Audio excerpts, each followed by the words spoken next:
The following presentation is brought to you by the Realm Network. It's right about time again to swerve again, confuse the general fans again. Hello, everybody, and welcome to the Swerve. I'm your host, Vince Russo. Look, you can see who I'm with. All right, I can give this guy a big movie star entrance, but look at him. He still looks like a movie star. He still looks as studly as ever. And I'm talking about the original member of the Mean Street Posse, Mr. Pete Gas. Pete, how are you doing today? Good. How are you? You look great, bro. Nah, bro, you look great. Hey, listen, Pete, I'm going to tell you this right off the bat, bro. Listen, I don't have any notes here. We're going to talk like we just picked up from yesterday, even though I haven't seen or spoke to you in about 15 years, okay? Yep. Pete, I'm going through your timeline, okay? Is that magnificent-looking woman your wife? Yes. Mamma mia, Pete, you did all right by yourself, bro. Matt Bloom, every time I talk to Matt Bloom, he reminds me that I outkicked my coverage. Unbelievable. Now, Pete, do you have any kids? No kids. No kids. 3 cats and a dog. That's about it. No plan on kids? No kids. No. Just you and the wife? That's it. How long you been married, Pete? This is my second go around. Okay. But this one's been, we've been married about 14 months now. Wow, what a looking, old Pete. I got to tell you, listen, you're a good-looking guy, but I think you might have outdone yourself a little bit, to be honest with you. Right, so you're on that same vote as Matt Bloom. I outkicked it. I get it. Exactly. Pete, I got to tell you something, bro, and I don't think I've ever told you this story, so I'm gonna lay it down for you, okay? And I'm going to tell you it just as it happened. And here's the reason why I'm going to do it, Pete, because here we are 15 years later. I mean, obviously, bro, you know, when you were with the WWE, you know, you started in, I think, of like March of 99, you know, where we were at that point to where wrestling is now, you know, it hurts me. I'm going to be honest with you. It really hurts me, and it upsets me because I took great pride in millions and millions and millions of people watching and enjoy what we did with the WWE. You know, listen, bro, I grew up a WWE fan. You grew up Shane McMahon's, you know, best friend. I took great pride in trying to get the WWE name out there to as many people as possible. Where we've gone in 15 years, it really does sadden me. But this is why I'm pointing this out, Pete, because this is one of the reasons this would never happen again. Okay, Pete. Obviously, you know, we had wrote the story where Shane, you know, would appear on WWE television. Listen, bro, you know Shane a lot better than I do, but Pete, I'll never forget the first time he was on air, because I was kind of producing him, and he was going over the promo again and again and again, and he was so nervous, and literally we must have went over that promo like all day. But Pete, bro, I got to tell you, when he went out there and did it, I just my mouth fell open, and what I really felt like, to be honest with you, was I was sitting there saying, his freaking old man is great, but this kid may be better than his old man. You know, that's how I felt. But Pete, I never told you this story, and I got to tell you this story. So Pete, now we have Shane on television. Right. And he's talking about, you know, these two friends that he grew up with, yada, yada, yada. And I said, okay, Shane, no problem. Let's use them. You know, and the TV department, you know, they set up the interviews with you guys and the whole idea. I mean, putting Shane over, putting the childhood over, the whole idea. Was that Chambers doing that? What was that? Chambers? Yes. That was Chris Chambers. Now, Pete, I wasn't involved in any of that. I wasn't involved. I just knew it was getting done. All right. Okay. So, Pete, I'll never forget this. This is a true story, bro. So, I'm at home, I think, bro, and I even think it aired on like a Saturday show or something. It wasn't Raw. It wasn't one of the big shows. It was kind of like a B show, right? So, bro, I'm at home watching like everybody else, just like a fan, and you and freaking Rodney come on that TV. And Pete, I never told you this before, but I'm sitting in my living room, and I'm like, Are you freaking kidding me with these two guys? I mean, bro, you guys popped me like without a shadow of a doubt, it was these guys got to be on TV. These guys got to be part of the storyline, you know? So, obviously, Pete, history, being what it is, that's exactly what we did. All right? We saw the Mean Street Posse. No plans to ever put them on television. The next thing we know, they're in one of the greatest angles I was ever a part of with Patterson and Briscoe. I loved it. But, Pete, I bring that up today because I don't think that would ever happen in today's environment. Bro, with the training facility and, guys having to pay their dues and put 6 years in at the developmental center and this, that, or the other thing, I don't think that would ever happen again. No, I agree with you. I mean, it's a whole new ball game now. Like you think of some of the characters that have come up, like Rodney and I, as you said, prime example. They threw us in the ring. You guys threw us in the ring with zero experience. I don't even know if we even took a bump before we even started. So I know Rodney. Rodney and I, our theory behind it was, first of all, we didn't even know we were getting paid for that. The whole thing leading up to WrestleMania. After WrestleMania, I remember Shane. I'm going to drift on conversation, so you have to kind of keep me in line. Okay. I remember after WrestleMania, Shane called us in the office and had 2 envelopes for us and said, "Here you go." And we were like, "What's this?" Because we knew it was over then for us. And he says, "You're getting paid for this." So like Rodney and I were like happy as hell because we had bills and we got a few extra bucks to put towards bills that year. But that was other than that, I mean, we weren't expecting it. But to go back to what you're saying with the characters, I mean, we had no idea what the hell we were doing. And to your guys' credit, like you saw something in us to keep us there. And we just wanted to give, first of all, we didn't want anyone to get hurt. Not on our watch. Whoever we were in the ring with, I know Patterson was shit scared to, I don't know if I can curse. Sorry if I can. Yeah, no, you can. You're fine. Okay. I know he was afraid to work with us because us being a little stiff, but Jerry was feeding us, giving it back to us even worse. But we just wanted to make sure no one was hurt. But the main concern was give you guys the best product, for the McMahon family and everything. We wanted to make sure we did our job. Pete, it's unbelievable now when you talk about Patterson and Briscoe, bro. What did those guys have? Like 100 years of wrestling experience combined, and what did you guys have? A day? A day. Yeah, maybe a week. But Pete, that's the thing. As great as that, Disco Inferno tells this story all the time. Pete, I don't know if you've ever heard this story, but Disco remembers this vividly. He remembers, it was during the Monday Night Wars. Okay. And he was working for WCW at the time, Pete, and the big main event was Hogan and Savage. And Hogan and Savage hadn't wrestled for a long time, this, that, and the other thing. WCW was banking everything on that, okay? Our main event was the Mean Street Posse versus Patterson and Briscoe. And, bro, you blew Hogan and Savage out of the water. And like Glenn, to this day, Glenn tells that story. But Pete, that was part of the magic of it, and that would have never happened today because the first thing anybody would have ever said is, they can't work. Are you kidding me? These guys aren't workers.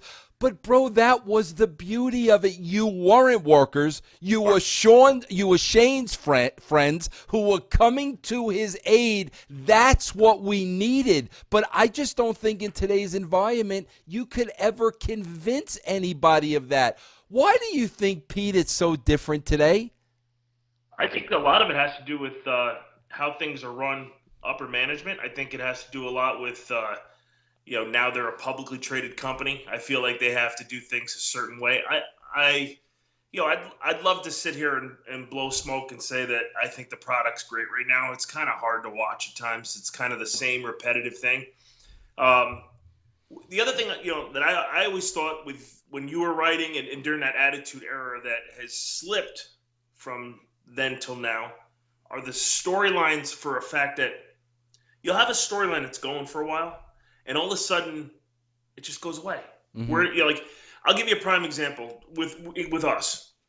So Shane and Stephanie are in a the lover leaver match with Test and that whole storyline that started right after Briscoe and Patterson, the thing with us and Briscoe and Patterson. So we go into a new storyline, and you guys have it. It goes, I believe it was June. It could be July. I could be mistaken. I think maybe it was July. It goes through July. Then it goes to August. All right, he loses the love her or leave her match. Shane loses the match. Shane jumps sides with Test, but the storyline continues because now we're fighting with Test still, and now Shane's fighting against his own boys that he grew up with. Right. The storyline kept going. Yeah. You know what I mean? It just, and it was, they always talked a lot. You hear a lot from the fans and whoever about being a soap opera. They called it wrestling back then. It was like a male soap opera. Mm-hmm. Was the common phrase. You don't hear that anymore. Yeah. And I don't know if it's because the ratings or they can only go a certain way with it. I don't know. Vince, I wish I knew what it was. I just remember loving the storylines. I have the WWE Network now because my wife wants to see old matches and stuff like that. She likes to see stuff with me, and we would watch an old episode of Raw. And other than the fact that you see like 10 or 11 guys that are now passed away, and they're younger than I am. Yeah. The fact that the storyline, like her mouth would be open. She'd be like, "You guys people actually said that on television?" Like she couldn't believe some of the stuff that we got away with saying or doing.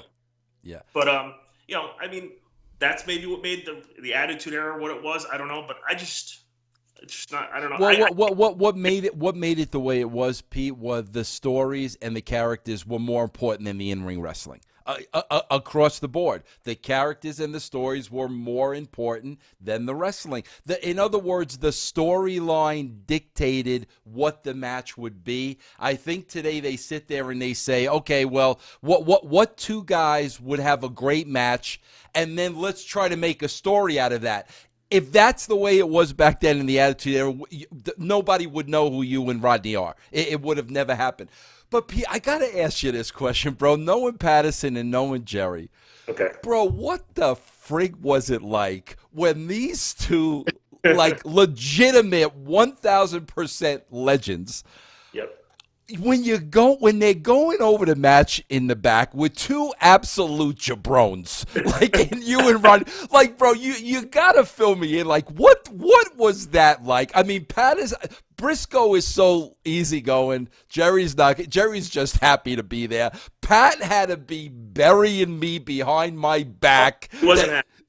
Yeah, bro, just tell me a little bit about that, just to give me a little insight, because that must have been phenomenal. Bro, can you imagine if there was a camera on that? Oh, if I could do an imitation of Pat Patterson, I would do it because I have it in my head now exactly how he did it. He kind of took control of the meeting and kind of said, "Listen, I'm not gonna get hurt in this match." So basically, Jerry, any offense we had, wait a minute, wait, Pete. I hate to interrupt you. I gotta stop you right there. Can you imagine Patterson starting with, "I'm not going to get hurt in the match"? Like, that's the first thing he started with, bro. Incredible. Right. Go ahead, bro. Go ahead. So any offense we had, which was, I think, a double clothesline. Rodney and I grabbed each other's arms and just gave Jerry a double clothesline. But Pat wasn't even taking that. He wanted nothing to do with it. He wasn't bumping for us. He wasn't doing anything. But it was great though. Jerry wanted to work with me, and Jerry would throw one match. He threw me out of the ring, and I'm down right in front of the announcer's booth, and he puts his hand over my mouth and my nose, and he puts pressure on it, and I can't fucking breathe. Yeah. And he's sitting there. He's face to face with me, and he's going, ha, ha, ha, ha, ha. He's laughing in my face, and I'm like trying to squirm, but all his body weight was on me. and he was ribbing me, and it was just a fun. But bro, how legitimate was Jerry Briscoe, bro? I mean, literally, you were probably Pete. Not probably, you were twice his size, but I bet he could have made you cry like a baby if he wanted to. Oh, he would have shot. If he shot on me, forget it. Yeah, he could still. Back then he still had the work. He's a little older now, but yeah, he could have. Yeah, definitely. Yeah. No, he was the real deal. Yeah. Bro, I got to ask you this, Pete, because I'm sure this was on the mind of you and Rodney, because I know, bro, I worked a few times at WCW, and one of those times was against Ric Flair. And I know, Pete, when I went into situations like that, all I cared about was, I don't want to make these guys look bad. I don't want to make the. Is that what you and Rodney were going through a lot? Yep. In fact, we had. I'll give you one story to prove that. When we first got there, we were a part of the corporation, and we did a house show at Madison Square Garden, and we came out with the Rock. It was Rock versus Stone Cold. So I mean, just imagine two guys taken off the street. Now you're involved with, the two main eventers, and it's like it's so surreal. Yeah. It's unbelievable. So we go into the ring. So the spot in the match was Stone Cold was going to be shot by the Rock into us. We were up on the apron. So what happens is Stone Cold's supposed to reverse it. We hit Rock. Rock gets a stunner. 1, 2, 3. We cost him the match. So he saves face with his character. Right. Gets hit. 1, 2, 3. Rock rolls out. Stone Cold's doing the old the beer thing. And we run over, Rock, we're sorry. How can we make it up to you? The whole thing. Rock kind of comes to a little bit, and he says, "You want to make it up to me? Get him." So I come running in, Polish hammer, kick to the gut, stunner. Hey, wait, hold on. But was any of this talked about beforehand? This part of it? Yeah. Okay. Go ahead. Was. Okay. So it was. This is one time where I wish we had gone over it beforehand, because it's the Garden, and I don't have to tell you, the Garden is the Garden, and everyone punches a little bit harder for real, and it's a little stiffer in that ring. Yep. Everyone wants to put on that show in the Garden, and so I got my stunner. Rodney got his stunner. We're laying in the ring. Stone Cold came over, poured 2 beers on us. Crowd's going crazy. He leaves. Rock slides in. Now we're both laying there. And he looks at us, kind of looks at the crowd, double people's elbow, place explodes. Right? But it was great. But afterwards, Stone Cold wasn't too happy with the way we took the stunners. But we had never taken it before. Yeah, of course. Yeah. So, to their credit, that was a Saturday night at the Garden. 2 nights later, I forgot what city we were in, and we got called out, and Triple H and Stone Cold were out there with Shane, and when they were trying to teach us how to do more stunner, how to do a stunner, and Stone Cold, I guess he felt we were too green. He was worried that he was going to get hurt giving a stunner, and I don't listen. Yeah.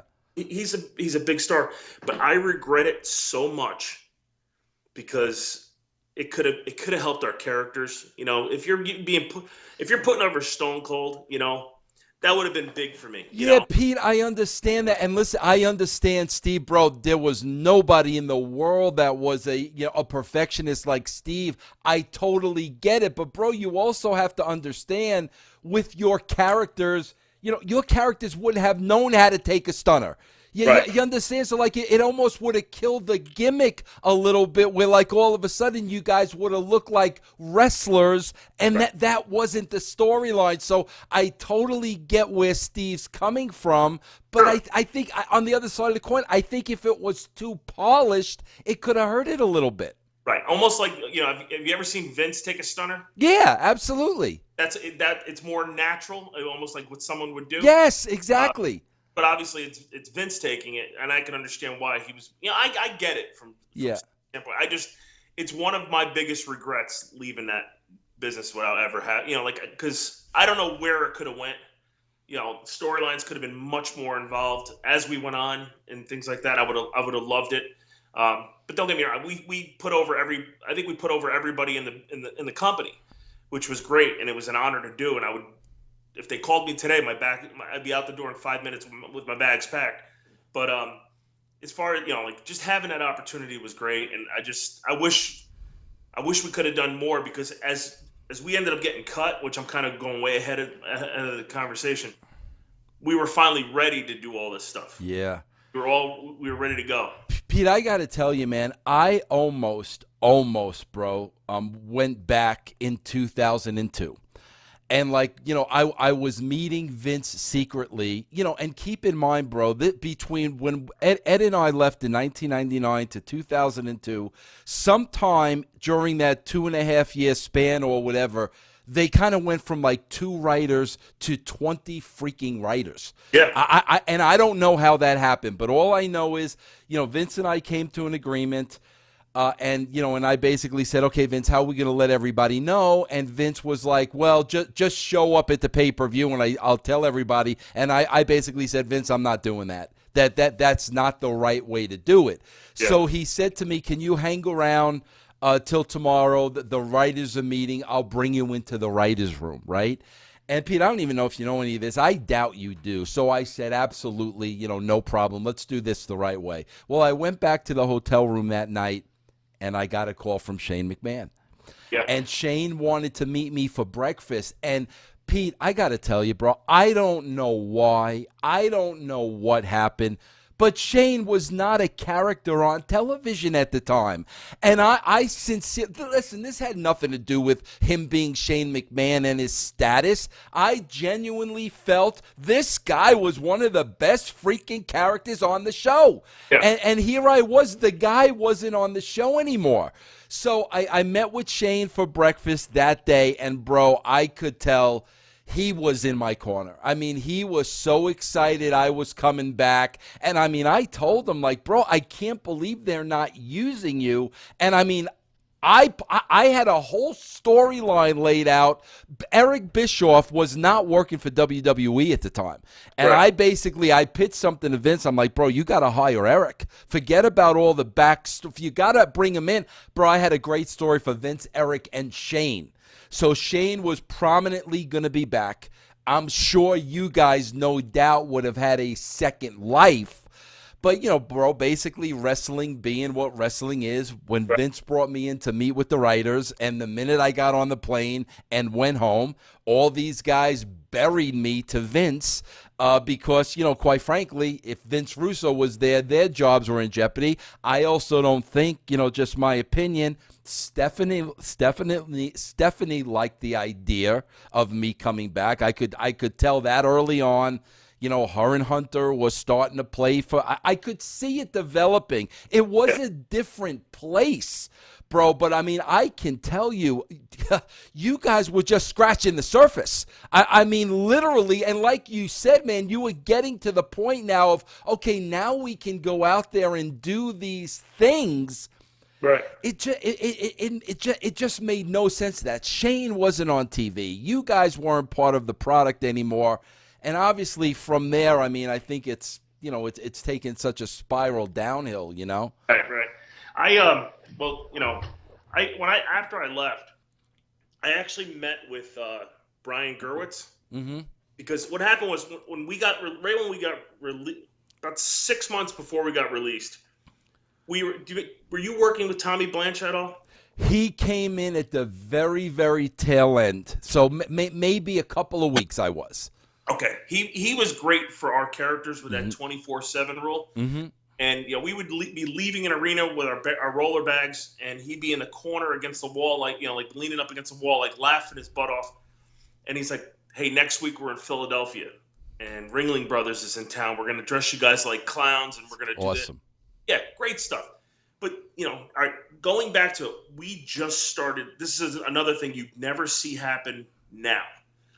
We get to a location, all right? So we're in the parking lot of the Spectrum, and there's all the Ringling Brothers things. We get to the Spectrum parking lot, and Tommy's like, "What do you think we should do here?" And we got input on this. Of course, man. I barely learned to wipe my ass in the business, and then here you are. I'm getting to put input in that's going to help with the character, which was unbelievable. So when Tommy left, And I guess he went to go do a sitcom with someone from Letterman's show. Yeah, what's the sidekick from Letterman's show, and it's escaping me now. But yeah, I know what you're talking about. Yeah, Andy Richter. Yeah, Andy Richter. Thank you. Yes. So when he left to go do that, our characters slowly. Brian Gerwitz kind of took over ours, and it kind of went downhill. We were getting work less and less. We were doing a lot of dark matches. Eventually, they took us off TV, and they said, you guys got to develop your characters. So what we'll do is we're gonna bring you back as a posse, and then we're gonna break you guys up, and you're gonna go singles. So now then, I had a character that was a spin-off, and I pitched it to Brian at the Stanford Town Center one day. I saw him having lunch, and I just pitched him the idea. It was him and a few writers, and he took the idea. And you know how this works in the business. If someone pitches someone an idea, if the writer likes it, he'll get it, but he'll use it for someone else. Mm-hmm. So the idea was, all right, the Mean Street Posse has money. They're, because I had money and the APA was about gambling and cards, I was going to be involved in a card game with them. Then all of a sudden we were going to start gambling on wrestling matches. Mm. So now they were going to be taking my action. So like I said before, how storylines can go on and go on, and they can branch off to different areas. So my thing was, we would start betting on matches, and I would get into a financial hole. But it could start angles where and if you don't like this idea, just tell me. Because if it's horrible, tell me. But I go in, maybe I cause a guy to lose a match to try to win, but maybe I screw it up and I'm in the hole bigger financially for them. So finally, the acolytes say, listen, you're in a big match against somebody, right? Where you're heavy favorite to win this match. You throw the match, and you're in clear with us. Now, at the time, Stephanie was the commissioner. I leave their office. I go back out of their office, and there's Stephanie comes over and talks to me, says, I hear there's some gambling going on. And we hear that there's odds and stuff.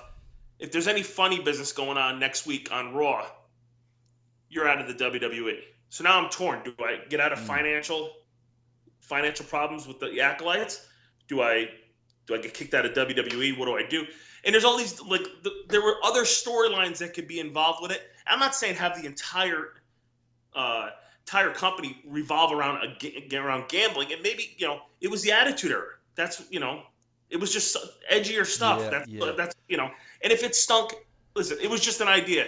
Anyway, Brian Gerwitz took it. I don't know if you remember, but the FBI and the acolytes, they were gambling on matches. Yeah. They did use the idea. Yeah. They just didn't use it with me. Hey, Pete, I want to ask you a question. And, bro, listen, I don't want to put you I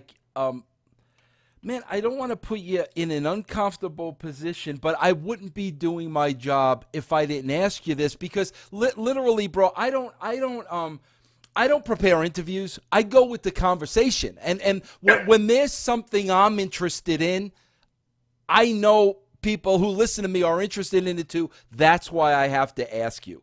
Now, I got to tell you this, Pete. When I went back in 2002, first of all, like I said, I was absolutely shocked Shane McMahon was not on TV. This was one of the best characters on the show. You didn't have to pay him any extra money.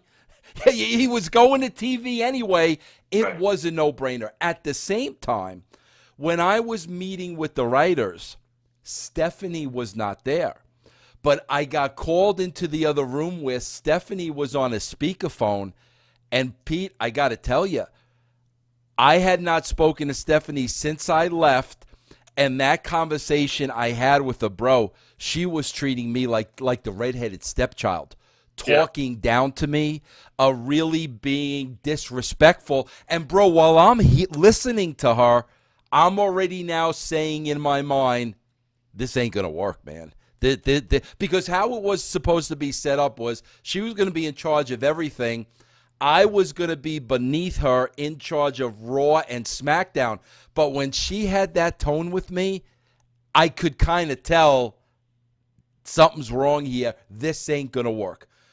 You Bro, feel like that was her? Was that her marking her territory, or was well, it like, bro, I found out later. I'm going to throw a name on you because this guy talked about it on his show. I didn't even know him. There was a writer at the WWF at the time by the name of Court Bauer. Does that ring a bell?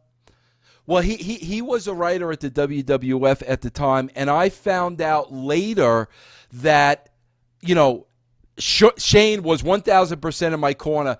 Vince kind of went behind my Stephanie's back to bring me in, and when Stephanie caught wind of it, it got the kibosh.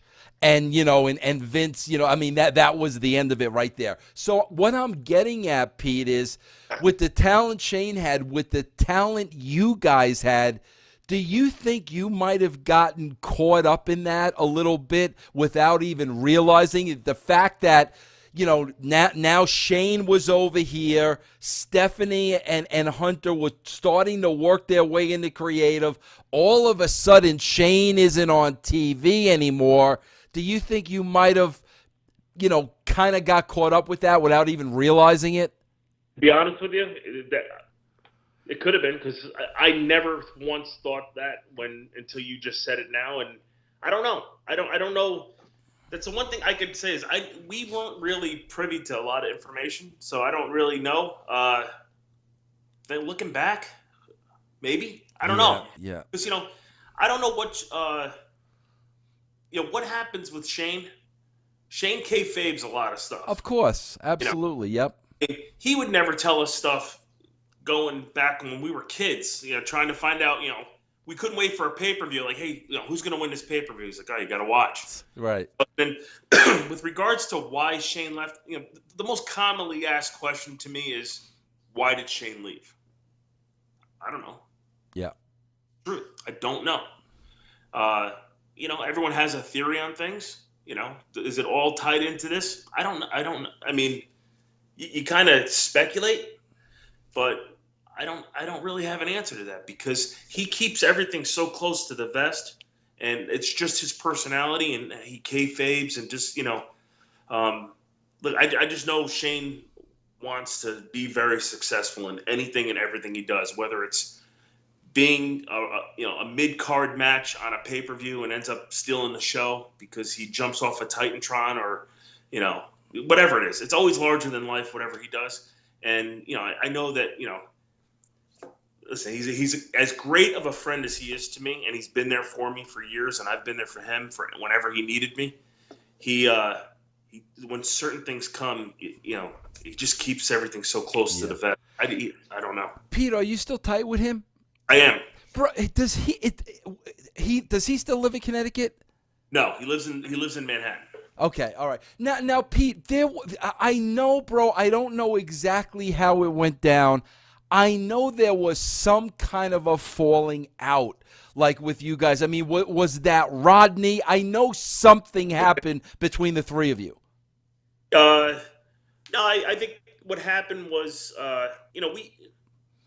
we had worked so hard, and the truth of the matter is, I got released in very late June, early July of 2001. My stuff was with a then girlfriend in Alabama, so I was living in Puerto Rico. They had transferred me to Memphis to Puerto Rico, and they left Joey Abs and Rodney in Memphis because they wanted to really develop the characters. Why they split us up, I have no idea. That's another question. I have no idea, but it didn't matter. D'Lo Brown and Chaz Warrington, they were with me in Puerto Rico, and they thought it was the best thing for my career was they were bringing me somewhere else and separating me and developing. So I was really, I was enthused by that, But anyway, so not to go off on the topic, I get released. I get in my car. I drive from Alabama to Connecticut, go to bed. The next morning, I walked right into Shane's door, and he thought I was going to punch him. He told me afterwards, he goes, I thought you were going to knock me out. Stuck my hand out, and I said, thank you for the best 3 years of my life. Pete, can I stop you right there for a second? Yeah. Because, you said, obviously, bro, how old were you when you and Shane became friends? 14, 15. 14, 15. And at this point, you're how old with the final handshake? 31. 31. Okay, so you got a 15-year friendship going on. Yeah. But Pete, I got to ask you this, bro, and shoot straight with me. I knew you. I knew Rodney. I would not think that Pete Gass was the one that was going to go in Shane's office and punch him in the face. I would think that was Rodney. I mean, there was a distinct difference between your two personalities. You were the laid-back, easygoing guy. So, like, when Shane said that to you, I mean, that would not have been in your character, correct? Correct. No, that's definitely true. Okay. Yeah, without. Well, go ahead. Finish the story. I want to hear the story. So, I go. We shake hands, we hug it out, and I said, Shane, thank you very much. He told me at the time he didn't know. He had no idea I was being released. And because of our friendship, I believed him.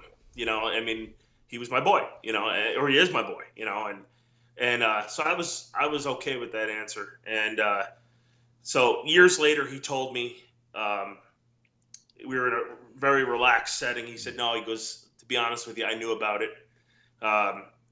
We couldn't keep you. We had, you and Rodney, we had 2 rosters full of talent. We had like 6 hours of airtime, whatever it was for the week. If they had cut us, if they had kept us and cut other guys and we didn't have a storyline, it would have looked like favoritism. And they didn't want, Shane's, and I get that whole part of the story.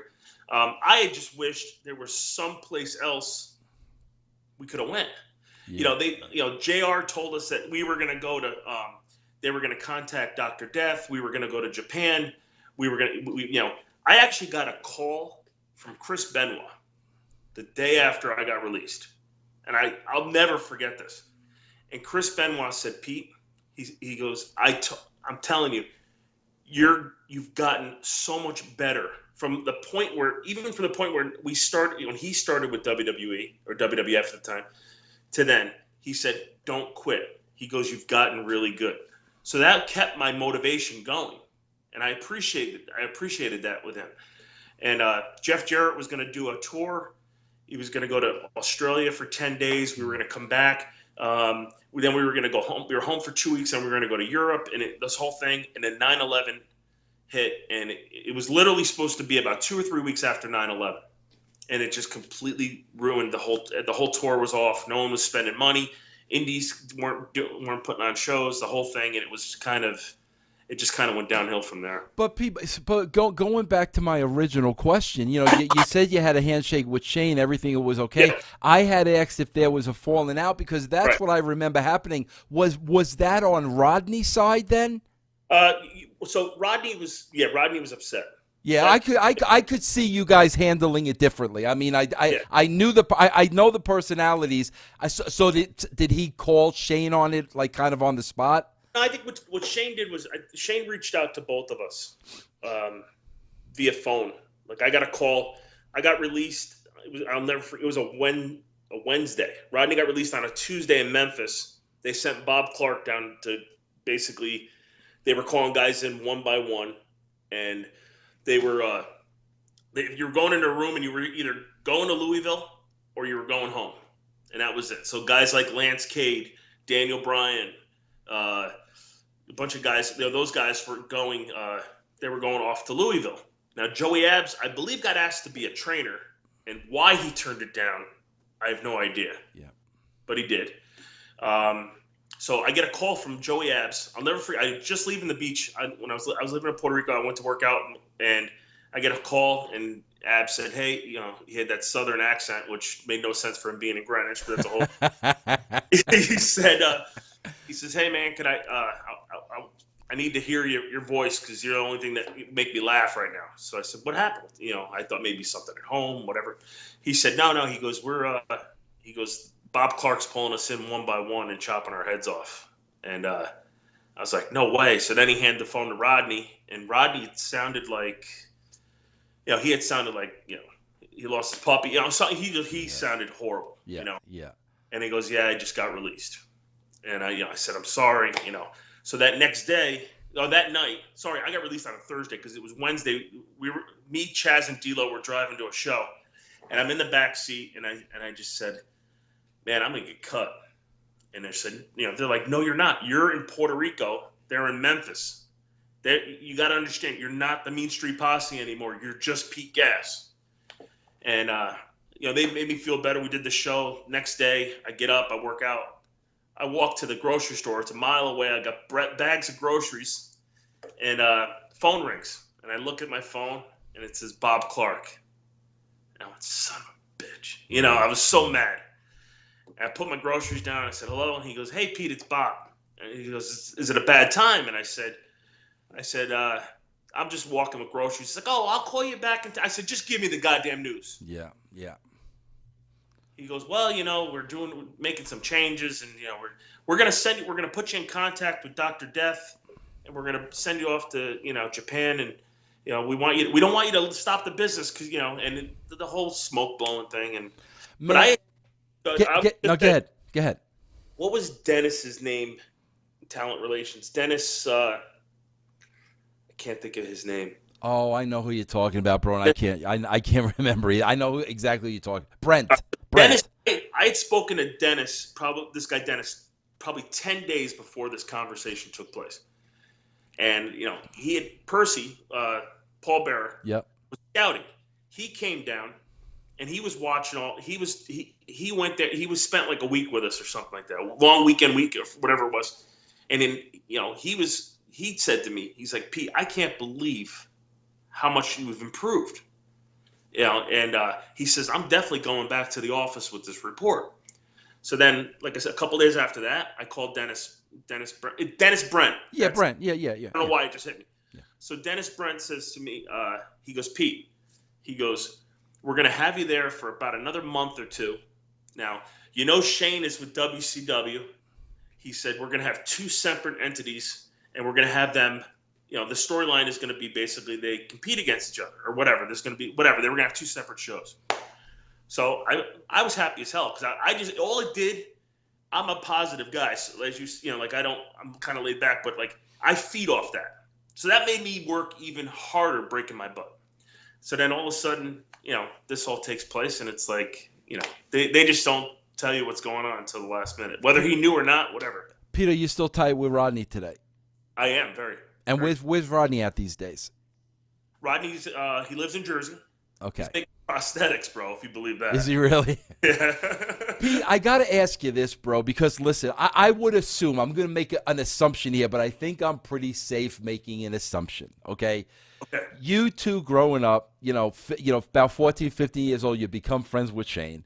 Bro, you were two very big guys. Rodney had a freaking attitude. Rodney's the kind of guy he's going to go out. He's the kind of guy. And Shane was kind of like this way, too. I imagine, bro, those are the kind of guys that are going to go out looking for a fight. I don't see you being that way, but I could assume there were a lot of fights involved with the threes. But my point is this, bro. When you're hanging around Shane and you're big guys, you're aggressive guys, you're good-looking guys, I mean, bro, come on. You were really in a tough spot because let's face it, in the back of your minds, you and Rodney, you probably wanted a shot at this thing. But on the other side of the coin, you're in a tough spot where you really can't say anything, and it's almost got to come from somebody else, which was like Vince Russo, where I saw you guys, and I'm like, are you guys freaking kidding me? Like, because even Shane was in a spot where, like, I can't recommend my buddies. Right. So is that part of it pretty accurate? It's very accurate. I actually, when I was so this happened, I was 28, about to turn 29 when this whole deal went down. When I was 23, now I had watched wrestling since 1979. I used to be on Channel 9. Yep, of course. Yep. Trying to stay awake. I used to want to watch this big blonde-haired guy who's Hulk Hogan. Yep. I was doing my best to stay up as a 9-year-old kid. Always involved with wrestling. Always knew who Shane was. Always knew who Vince was growing up because I went to a different junior high school than Rodney and Shane went to one, and I went to a rival one. As time went on, I used to watch wrestling and try to figure, I watched how guys sold. I watched it. I didn't know what the terminology was, but I watched how a guy. I knew it was a work, So I actually, at 23 years old, I went to Shane's office. And I said, hey, Shane, listen, I know I'm not in the best shape right now, because I wasn't in shape when I started at 28, you know. I said, but I want to get involved. I'd like to try getting in the ring.